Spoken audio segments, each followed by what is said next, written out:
Assalamualaikum warahmatullahi wabarakatuh. Kepada yang kami hormati, dosen pengampu mata kuliah Bahasa Indonesia, Bapak Yoga Yolanda, MPD, serta teman-teman yang kami banggakan, berdirinya kami di sini, kami akan mempresentasikan tugas yang telah kami buat mengenai penulisan huruf bahasa Indonesia. Dan sebelum itu, izinkan kami memperkenalkan diri.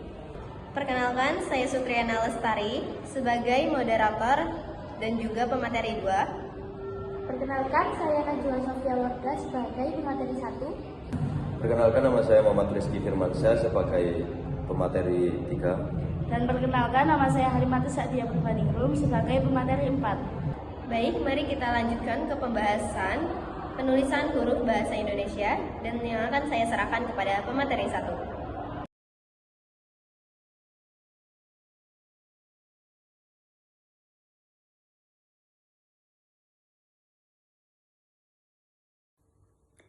Di sini saya akan melanjutkan pembahasan, yaitu membahas tentang huruf miring dan huruf tebal. Huruf miring adalah huruf yang dicetak miring untuk memberi penekanan atau menegaskan kata tertentu. Adapun ciri-ciri huruf miring, yaitu yang pertama, digunakan untuk menulis judul buku, majalah, maupun surat kabar. Yang kedua, menandai kata atau istilah bahasa asing. Yang ketiga, menegaskan huruf, kata, atau kelompok kata dalam kalimat.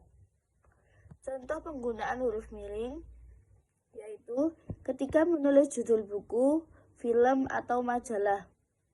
Selanjutnya, menegaskan kata dalam kalimat. Yang ketiga, menulis istilah asing atau bahasa daerah. Contohnya, Bhinneka Tunggal Ika. Jadi itu menulisnya menggunakan huruf miring. Dan lain sebagainya. Jadi kesimpulannya, huruf miring adalah huruf yang dicetak miring untuk memberi penekanan atau menegaskan kata tertentu yang memiliki fungsi memperjelas makna atau memberi penekanan sesuai kaidah PUEBI. Selanjutnya, penjelasan tentang huruf tebal. Huruf tebal adalah huruf yang dicetak lebih tegas untuk menegaskan bagian tulisan yang sudah ditulis miring atau menonjolkan bagian penting seperti judul bab, daftar isi, dan subbab. Adapun ciri-ciri huruf tebal, yaitu yang pertama, digunakan untuk mempertegas tulisan yang miring. Yang kedua, dipakai dalam laporan atau karya ilmiah seperti judul bab dan subbab. Yang ketiga, tidak untuk penegasan kata dalam kalimat. Itu pakai huruf miring. Contoh penggunaan huruf tebal, yaitu ketika menulis judul bab atau subbab. Yang kedua, menegaskan bagian tulisan yang sudah miring. Yang ketiga, dalam kamus huruf tebal untuk menulis lama, lema, dan bilangan polisemi. Contohnya,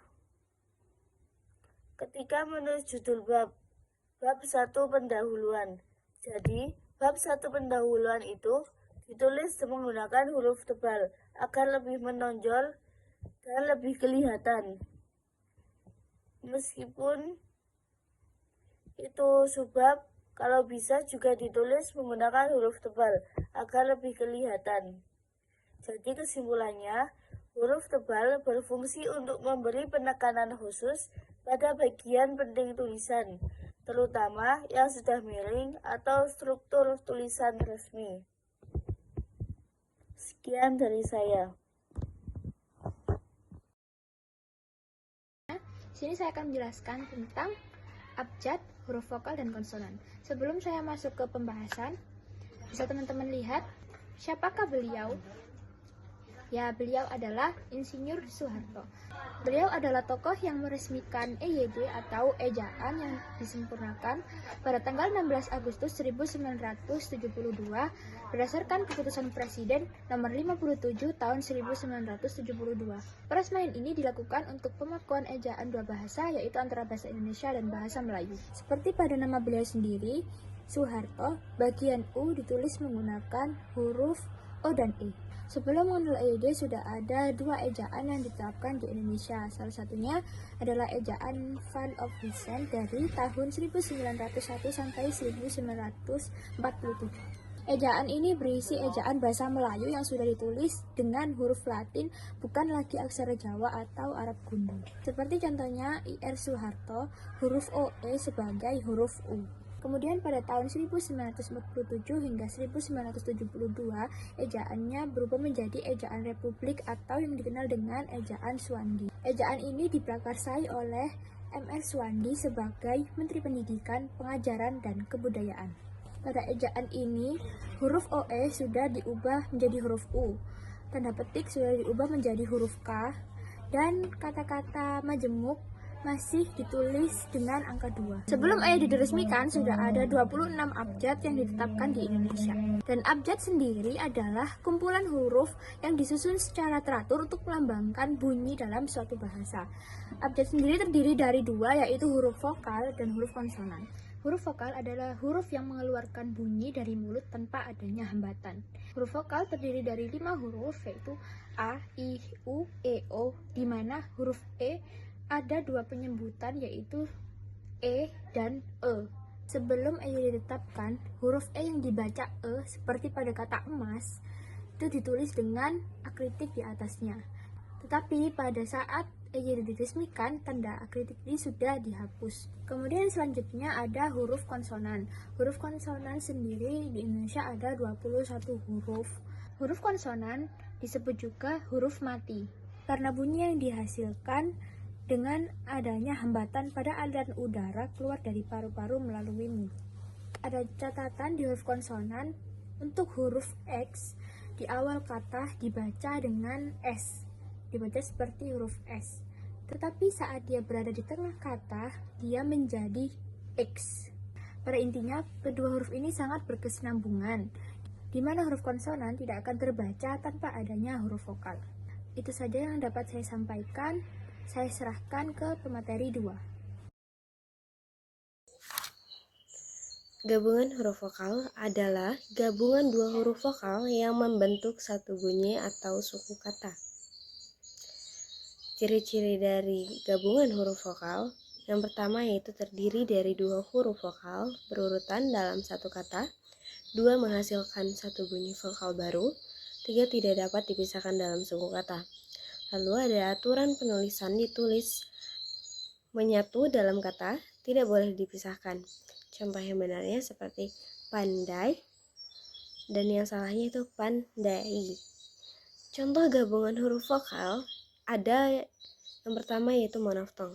Dalam bahasa Indonesia dilambangkan dengan gabungan huruf vokal E yang dilafalkan dengan E terbalik. Lalu ada diftong, dalam bahasa Indonesia dilambangkan dengan gabungan huruf vokal A, I, A, U, E, I, dan O, E. Pemahaman gabungan vokal membantu dalam membaca, menulis, dan mengeja kata dengan tepat.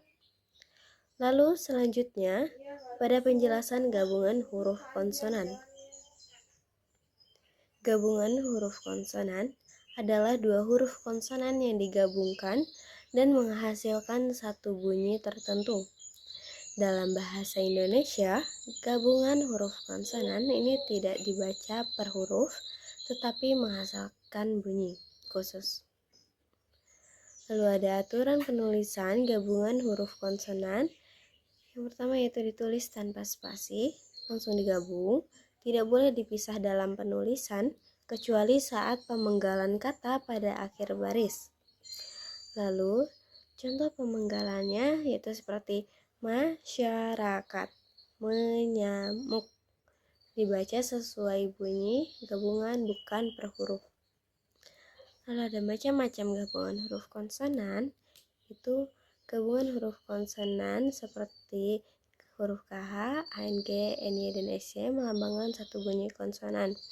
Contohnya seperti khusus, akhir, tarik, dan yang untuk engnya ngarai, bangun, senang, dan Y-nya nyata, banyak, SY-nya syarat, musyawarah, marasi. Gabungan huruf konsonan penting untuk dipahami agar tidak salah baca dan tulis. Dengan memahami gabungan huruf konsonan, kemampuan membaca, mengeja, dan menulis bahasa Indonesia menjadi lebih tepat.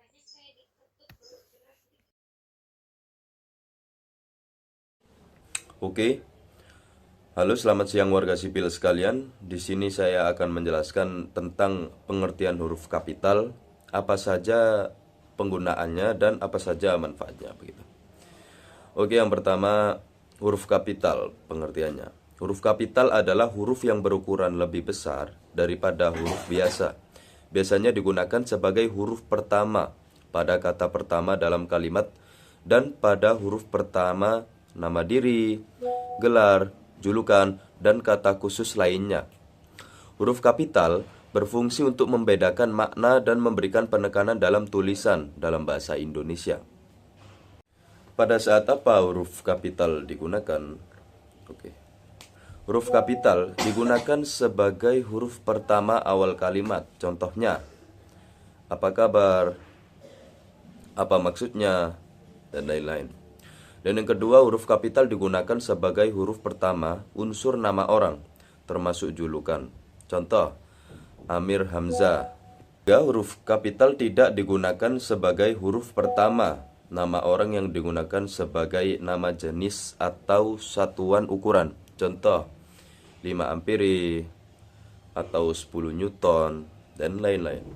Yang keempat, huruf kapital digunakan untuk nama teori atau rumus yang memakai nama orang. Contoh, teori Darwin dan hukum Archimedes dan lain-lain.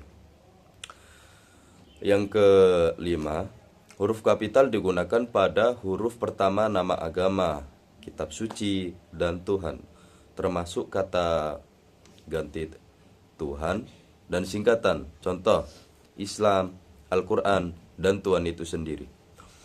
Yang keenam, huruf kapital digunakan untuk nama bangsa, suku, bahasa, dan aksara. Contoh, bangsa Indonesia, suku Jawa, dan bahasa Inggris.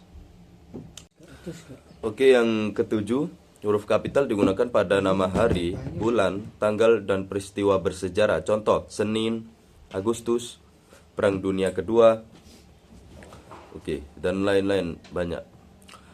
Yang ke-8, huruf kapital digunakan pada nama geografi seperti nama negara, kota, dan wilayah. Contoh, Indonesia, Jakarta, Sumatera. Yang ke-9, huruf kapital digunakan pada nama lembaga, badan, organisasi, dan dokumen resmi. Contoh, Universitas Indonesia, Universitas Islam Malang, PBB, dan lain-lain. Yang ke-10, huruf kapital digunakan pada judul buku, artikel, dan karya tulis lainnya untuk huruf pertama kata. Contoh, Laskar Pelangi. Oke, salam terima kasih dari saya. Wassalamualaikum warahmatullahi wabarakatuh.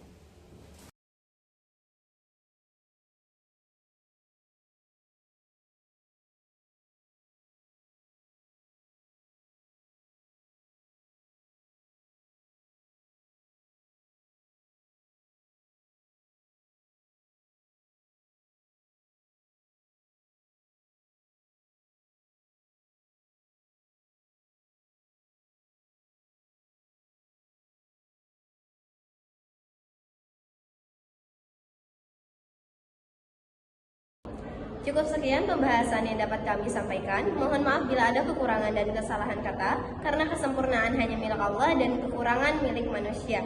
Wabillahi taufiq wal hidayah. Wassalamualaikum warahmatullahi wabarakatuh.